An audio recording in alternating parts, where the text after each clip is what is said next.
The moment that no one is seriously waiting for is here. The Acolyte season finale, episode 8 is out the door, it's in the can, it's in my hands, and I'm here to talk to you about it. Well, I'm actually not here in the studio. I pre-recorded this intro. When we go through the bumper, I'm gonna be at a completely different location, warped away. Still the same, yet not. Kind of like Star Wars. Hey, I recognize R2-D2, I recognize that Sith person, I recognize these locations, but this is not the same at all. Hopefully in my case, I'm able to still do a proper breakdown video even though I'm in a different state without the tech I have here, and I'm able to entertain you all the same. Let's begin with another spoiler-filled Star Wars Acolyte episode breakdown. It's been a long time coming, folks, but we're at the end. Let's go.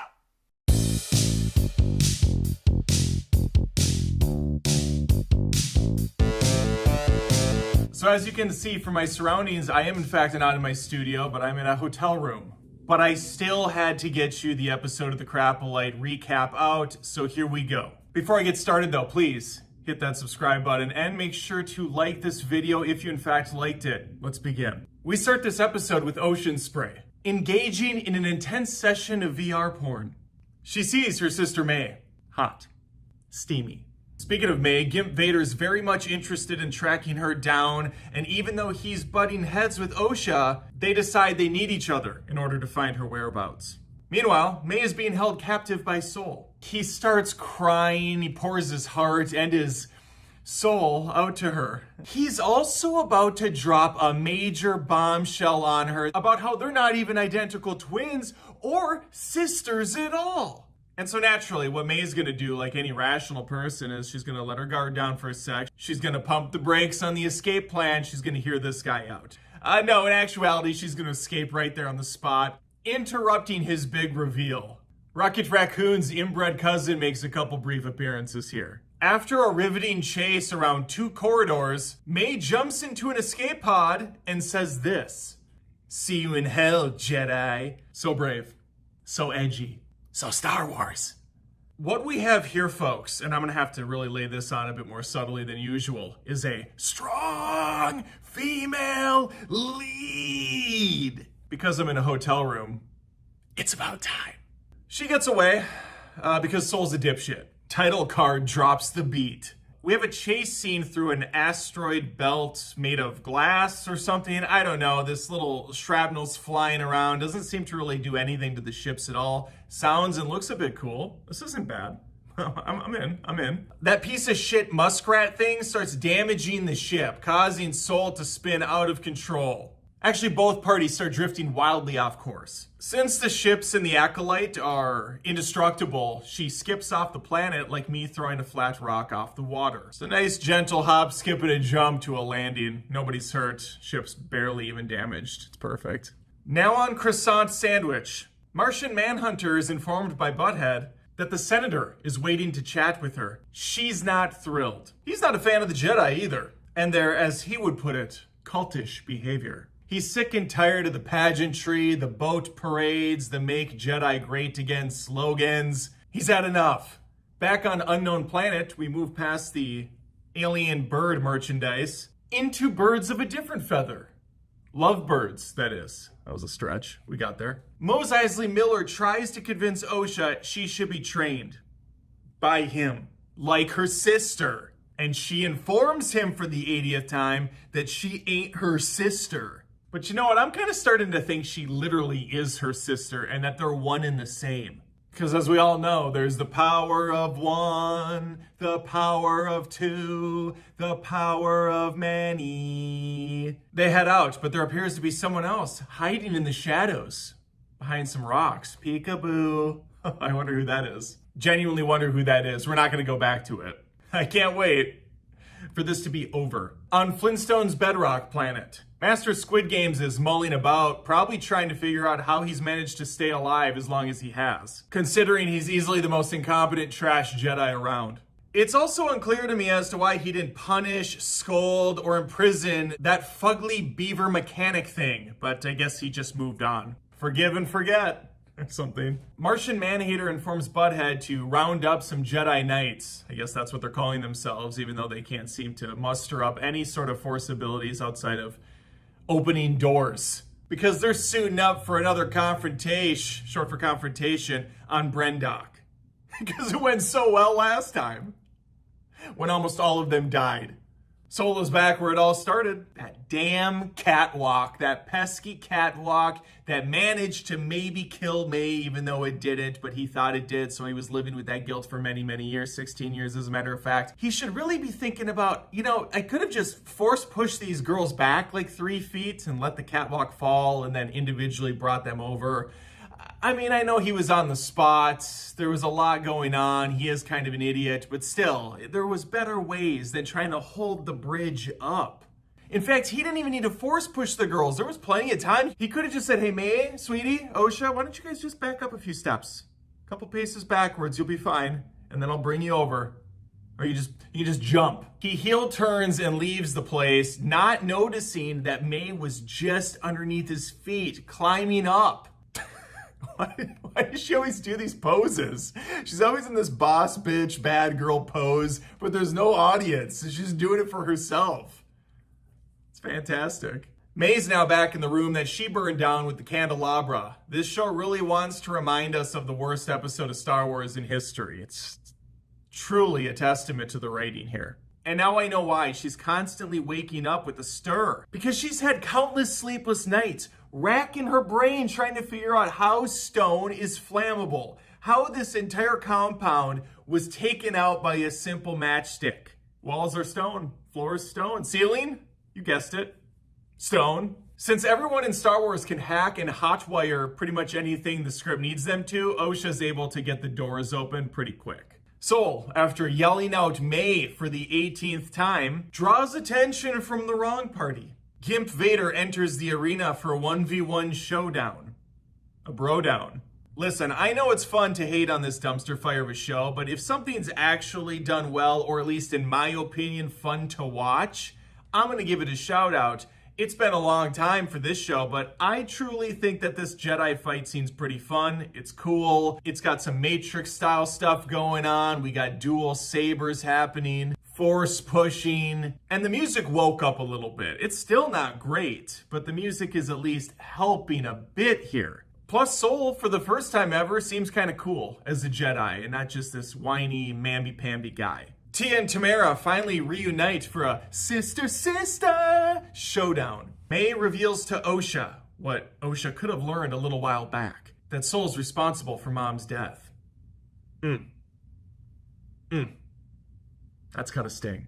She gets pissed, and they fight. She doesn't want to believe her sister. The music has finally awakened on the final episode of the show. We get some solid music. There is a lightsaber duel still in progress, but the Jedi clowns have now entered the arena as well. Holy shitballs, it looks like Master Squid Game 1. Cutting right through the hilt of Gimp Vader's lightsaber. It's over, Isley Miller. Pack it up. It's fucking over. Wait, what? May roly-polies into the fray and grabs Sol's weapon. She's not going to use it, though. No. She wants actual justice the right way, through diplomacy. Sol admits to killing her mother. He does leave out the part that she turned into a scary smoke monster creature from Lost, so he really had no other choice, because it was either that or get bodied by the creature. It is a bit odd that the girls are taken aback by the fact that they didn't get created by two mothers. That never raised any red flags. Like, how is that physically possible? And we'll worry about it later. And so yeah, Ocean listens calmly as Master Sol breaks the news to her.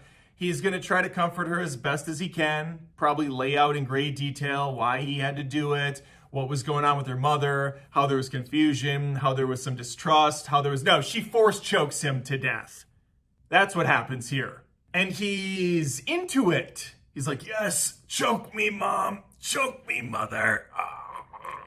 He's like, hey, a tear, take me down. Not that many episodes back, a different Jedi wanted to die. He's like, yeah, I'm garbage, take me out.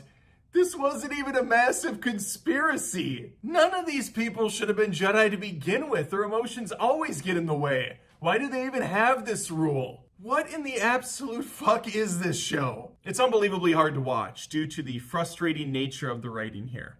Osha's lightsaber then turns from blue to red. signifying her complete transformation from hopeful Jedi to trash bag Sith.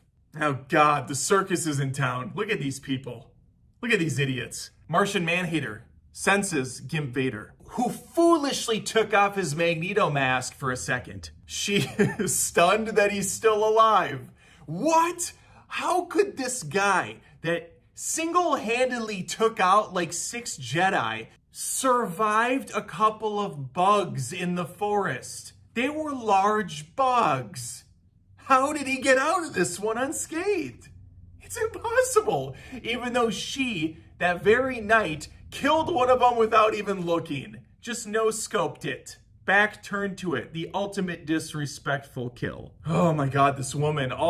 She's opened up 20 doors in this show with the Force. It's all she does with the Force. She uses this amazing mystical ability on the most trivial of things. Wait, don't open that door. I got it. Wrong. Oh, you have a can you need to open? Let me get it with the Force. You want me to recline your seat? Force recline. The Knot sisters now escape in a tunnel below the bridge that broke. Turns out there was a tunnel there all along. It was like 5 feet down. If Soul would have just like stepped forward to the edge of the crevasse, he would have saw that it was like 6 feet deep. It's like a Family Guy skit or an old movie like The Naked Gun where the person's falling like, ah, and you think they're dead, but if you would have just stepped forward and looked, it's like the ground is right there. Classic Soul. I'm glad he's dead.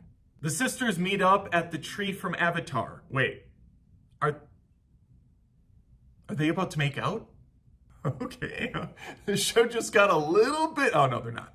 That was weird. Why did I even think that for a second? May and Osha are now in sync. Not the boy band, but that would be cool too. No, they're in agreement. They hate the Jedi. The Jedi suck. I'm kind of with them. I'm championing this whole killing Jedi thing because they're so stupid. Apparently, Maz Eisley Miller has the power of Hermione Granger and can delete the memory of May, which he does in the span of like 5 seconds because the Jedi are right on their tail. And so May purposely gets herself captured. Martian Manhater spends the next several minutes throwing Soul under the bus, saying that he worked alone. And then one of the committee members is probably like, wait, he worked alone? You could say he went solo. Soul. We'll call him Soul from this point forth. And everybody's like, that was already his name. This isn't the prequel. May knows nothing about the events that transpired. She's basically an 8-year-old trapped inside of, I imagine, like a 30-some-year-old's body. And it works. Martian Manhater believes her. Back on planet Unknown are lovebirds, Osha and Gimp Vader, who, yeah, they are actually lovebirds. This worked out. Are looking out at the sea together, basking in the sun, holding hands, and thinking to themselves about a brighter, more hopeful future. One without the Jedi, of course. What are they looking at?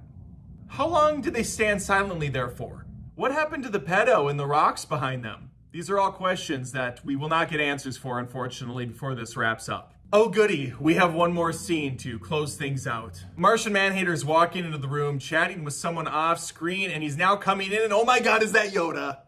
I am really trying to control my excitement right now. I'm in a hotel, so I can't scream like I want to. Maybe I can do it in post, but just know that internally, I am absolutely giddy about this. I can't wait to see Yoda ruined.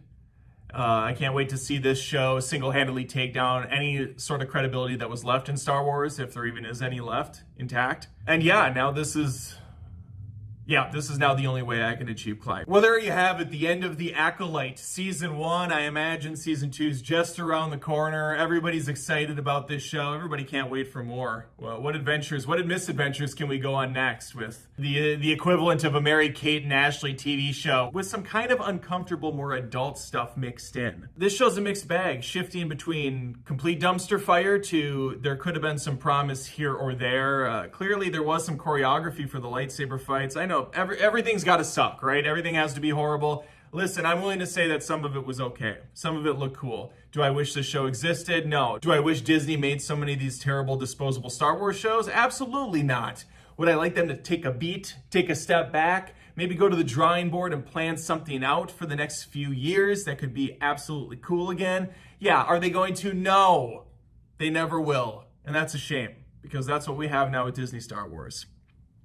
If you like this video, please subscribe and, in fact, like the video. And if you want to hear more about Disney in general and my thoughts on this company and how they've fallen from grace over the years, please subscribe, because I'm going to have a video shortly about that, about the theme parks, about the movie side of things, and the bad precedent that they're showing other companies moving forward. If you really like the content, check out my second channel, Adam Does Rants. It's pretty new. I'm posting a bunch of first world problem rant videos over there, hopefully to get a smile on your face.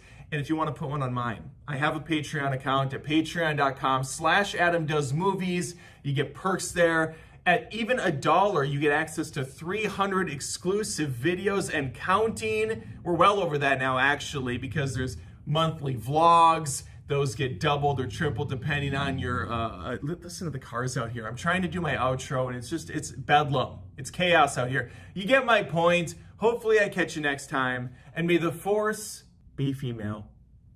Goodbye. The power of one.